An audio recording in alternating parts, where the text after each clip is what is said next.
அஸ்ஸலாமு அலைக்கும் வரஹ்மத்துல்லாஹி வபரகாத்துஹு. ஜும்மா முபாரக். அன்பார்ந்த அனைத்து உறவுகளுக்கும் இனிய காலை வணக்கம். உங்கள் மீது சாந்தியும் சமாதானமும் உண்டாகட்டும். இன்றைய காலை பொழுது உங்கள் அனைவருக்கும் இனிய பொழுதாக அமைய எல்லாம் வல்ல இறைவனை பிரார்த்தித்தவனாக இன்றைக்கும் குவைத்துடைய பல முக்கியமான செய்திகளை பற்றி தான் பார்க்க போகிறோம்.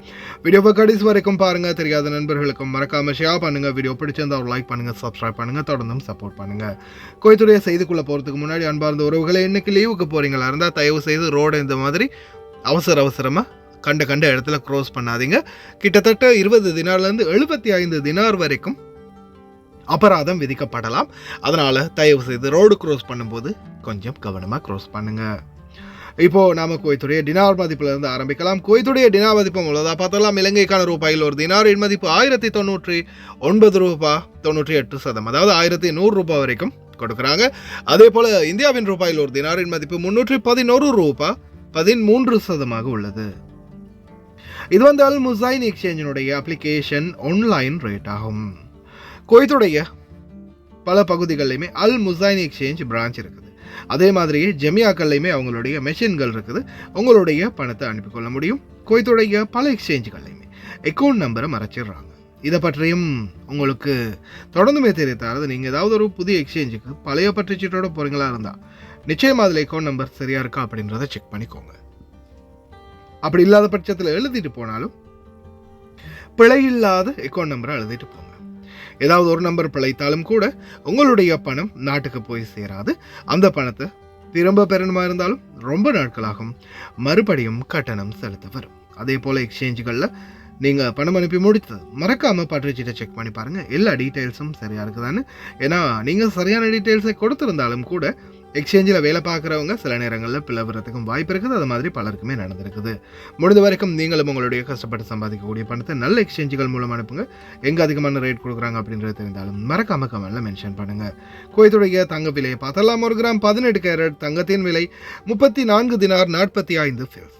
1 கிராம் 21 கேரட் தங்கத்தின் விலை 39 தினார் 719 ஃபில்ஸ். 1 கிராம் 22 கேரட் தங்கத்தின் விலை 41 தினார் 625 ஃபில்ஸ். 1 கிராம் 24 கேரட் தங்கத்தின் விலை 45 தினார் 393 ஃபில்ஸ். முடிக்க மாட்டானுங்க போல இருக்குதே அப்படின்ற மாதிரி ஒரு நச்சரிப்போடையே இருக்குது மக்களே இந்த ஈரான் அமெரிக்கா இஸ்ரேல் பிரச்சனை. ஒரு மாதிரியா சரிப்பா உங்களுக்கான காசை நாங்கள் கொடுக்குறோம் அப்படின்ற மாதிரியான ஒரு டீலுக்கு ஏதோ தலை சாய்ச்சிக்கிட்டு அமெரிக்கா வந்தாலும் கடைசியில் யுரேனியத்தையும் கொடுத்துருங்க அப்படின்ற மாதிரி அவங்க தொடர்ந்துமே ஈரானுக்கு அழுத்தம் கொடுத்துக்கிட்டே இருக்கிறாங்க. இப்போது வெளியாகிய தகவலின் அடிப்படையில் ஈரானுடைய யாராவது லீடர், என்ன பேரிடா அந்த ஆளுக்கு, சுப்ரீம் லீடர் முஜ்தபா கொமைனி அவர் என்ன சொல்லியிருக்காருன்னு பார்த்தீங்கன்னா, எக்காரணத்தை கொண்டும் ஈரானுடைய இறையாண்மையை போல பாதுகாக்க வேண்டிய யுரேனியம் இந்த நாட்டை விட்டு வெளியேறக்கூடாது. அதற்கான முழு முயற்சியையும் முழு பாதுகாப்பையும் வலியுறுத்துமாறு இன்னும் அதிகரிக்குமாறு IRGCக்கு உத்தரவிட்டுள்ளார். இதை தாங்கடாண்டு அமெரிக்கா ஒரு பக்கம் இருந்து மண்டாடுது, போராடுது, அடிக்குது, பிரச்சனை பண்ணுது. இந்த பக்கம் தரமாட்டோம் அப்படின்னு ஈரான் ஒரு பக்கம் எதிர்த்து நிற்குது. இந்த சூழல் இப்படியே தான் மக்களே தொடர்ந்துக்கிட்டு இருக்குது. இன்னும் 2 நாட்கள் டைம் இருக்குது. அதாவது நாளை அல்லது நாளை மறுநாளைக்குள்ள நடக்க இருக்கிறது என்ன அப்படின்றது இன்னும் கொஞ்சம் நேரத்தில் சற்று நேரங்களில் தெரிய வரலாம். ஏன்னா கடைசி முடிவை ஈரானும் தெரிவிச்சிட்டாங்க. தர முடியாது அப்படின்றது தான் ஒரே முடிவாக அவங்க தெரிவிச்சிருக்கிறது. இந்த சூழலில் என்ன மாதிரியான ஒரு சிச்சுவேஷனை ஈரான் முகம் கொடுக்க போகுது, என்ன மாதிரி ஒரு சிச்சுவேஷனை அமெரிக்கா கிரியேட் பண்ண போகுது அப்படின்றது வெயிட் அண்ட் சீ, பொறுத்திருந்து பார்ப்போம். குவைத்தில் எபோலா வைரஸுக்கான தொற்று சம்பந்தமாக ஆய்வுகள் மிகவும் துரிதமாக செயல்படுத்தப்பட்டு வந்ததாகவும் தற்போதைய குவைத் விசேட செய்தியின் அடிப்படையில் எந்த ஒரு தொற்றுமே இப்போதைய வரைக்கும் குவைத்தில் கண்டுபிடிக்கப்படவில்லை அப்படின்னு அல்ஹம்துலில்லாஹ் தெரிவிச்சிருக்கிறாங்க. அதே போல் மற்ற நாடுகள்லையும் பரவி இருக்கிற நோய் வந்து முடிந்த அளவு வேகமாக குணமடையணும் அப்படின்னு பிரார்த்தனை பண்ணுவோம். நோய் தொற்றை பற்றி கேட்டிருந்தீங்க மக்களே. இன்னும் WHO இது சம்பந்தமான சரியான ஒரு தகவல் தராங்கல்ல. இந்த நோய் பரவினா எப்படி இருக்கும், என்ன மாதிரியான அறிகுறி இருக்கும் அப்படின்றத அவங்க தெரிவித்தா நிச்சயமாக நான் உங்களுக்கு பப்ளிஷ் பண்ணுறேன். அதே போல் நிச்சயமாக எல்லாருக்குமே ஒரு மன நிறைவையும் நிம்மதியும் கொடுத்துருக்குது அப்படின்னு சொல்லலாம். குவைத்துடைய இன்டர்நேஷ்னல், அதாவது சர்வதேச விமான நிலையம் டெர்மினல் 1 ஓப்பன் பண்ணுறது. ஆனால் அதே போல் டிக்கெட்டுடைய ரேட்டும் முடிந்த அளவு எவ்வளவு கம்மி பண்ணலுமோ அவ்வளவு கம்மி பண்ணினாங்கன்னா பயணப்பட போக இருக்கிற மக்களுக்கும் ஒரு நிம்மதியான பெருமூச்சு இருக்கும். பார்க்கலாம் எதிர்வரும் நாட்களில் ரேட் என்ன மாதிரி கம்மி ஆகுதுன்னு.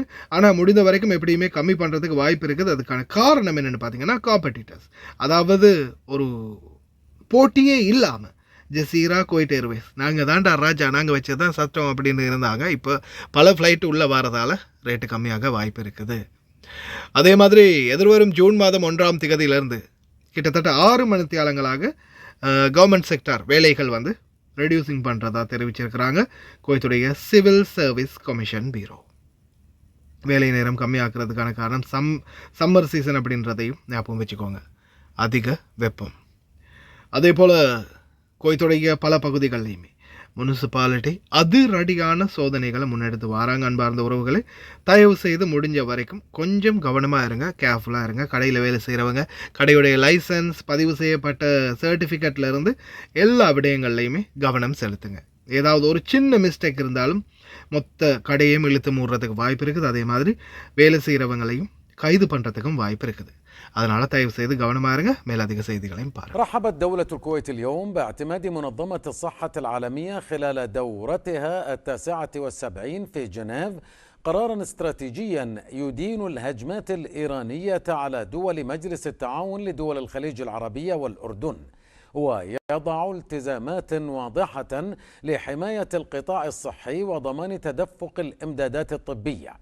وقال المندوب الدائم لدولة الكويت لدى الأمم المتحدة والمنظمات الدولية الأخرى في جنيف السفير ناصر الهين إن القرار المقدم من دول مجلس التعاون والأردن والذي حظي بتأييد 91 دولة من أصل 124 دولة يعد إنجازا كويتيا خليجيا تاريخيا، كونه أول قرار خليجي يصدر في منظمة الصحة العالمية منذ 66 عاما، وثالث قرار دولي يصدر من جنيف يدين الهجوم الإيراني السافر ويؤكد حقوق دول مجلس التعاون والأردن.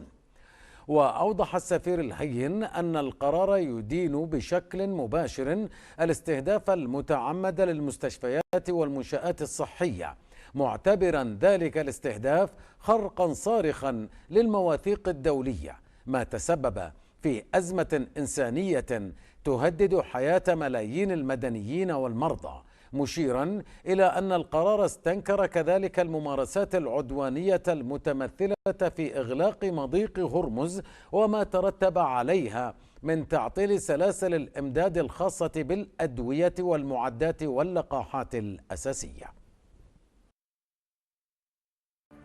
أصدر ديوان الخدمة المدنية اليوم تعميما لكافة الجهات الحكومية لتخفيض ساعات العمل بمعدل ساعة واحدة من نظام الدوام الرسمي المعتاد، نظام الدوام الصباحي، ابتداء من يوم الأول من يونيو المقبل، بحيث تكون عدد ساعات العمل 6 ساعات مع استمرار العمل بفترات السماح المقررة بنظام الدوام الرسمي المعتاد. وأوضح البيان أن بداية الدوام للجهات الحكومية المطبقة لنظام الدوام المرن تكون من الساعة 7 صباحا حتى 8 صباحا، ويسمح للموظف بالحضور في أي وقت خلالها على أن ينصرف بعد استكمال 6 ساعات عمل حسب موعد حضوره. وذكر ديوان الخدمة المدنية أنه لا يترتب على هذا التخفيض المساس بأنظمة النوبة وفقا للمقرر قانونا، كما أن الحالات التي تقرر تخفيف ساعات العمل لها وفقا للقرارات المنظمة لذلك ويطبق بشأنها التخفيض الوارد، بحيث يكون عدد ساعات عملها 4 ساعات. وأشار إلى أن بداية مواعيد العمل الرسمية لنظام الدوام المسائي يجب ألا تكون قبل الساعة 5 مساء، وتكون فترة السماح للمشمولين بهذا النظام بواقع 30 دقيقة في بداية الدوام، ولا يجوز الاستفادة منها في نهاية الدوام، مع استمرار فترة السماح المقررة للإناث في نهاية الدوام بواقع 15 دقيقة.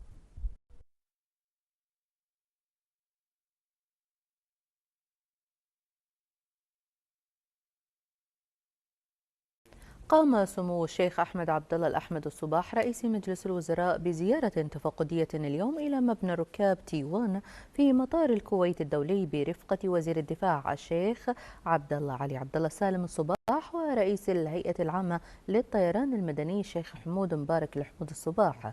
واستمع سمو رئيس مجلس الوزراء خلال زيارته إلى شرح مفصل من المسؤولين عن أعمال الإصلاحات والتطوير والتأهيل التي أنجزت في المبنى عقب الأضرار التي لحقت به جراء الهجوم الإيراني الآثم الذي تعرض له مطلع شهر مارس الماضي.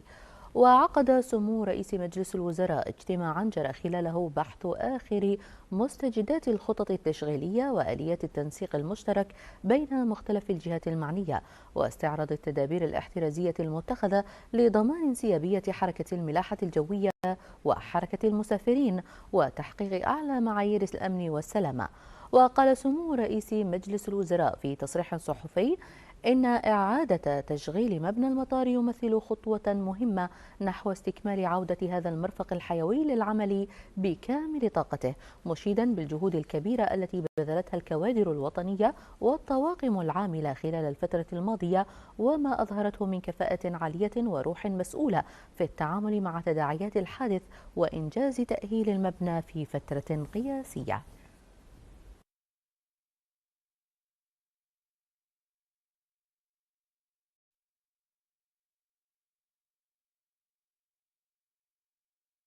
Happens. Has it taken longer than you expected it would to make a deal with Iran? Well, let's put it this way: you were in Vietnam 19 years, right?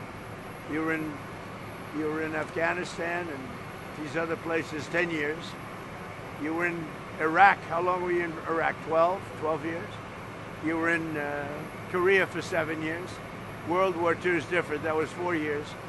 I'm in for 3 months, and much of it's been ceasefire. So, and you know what?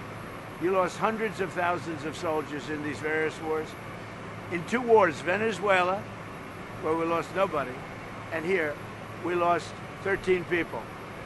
Now, 13 people is 13 too much, but we lost 13 people. In other wars, you lost hundreds of thousands of people. So, people don't like it when you say, oh, do you know you've lost 13? We've lost in 2 major wars. We took over Venezuela. We essentially took over Iran, and we've lost so far 13 people. Somebody else would have lost 100,000 people. Okay, but I get a kick when I look at somebody on television. He's lost 13 people. I lost 13 people. They lost 13 people leaving an airport. Obama, 13 very good people that I got to know their families. So what we've done is amazing, and we have them decimated. Iran is decimated, and I mean, you're going to see things that are amazing.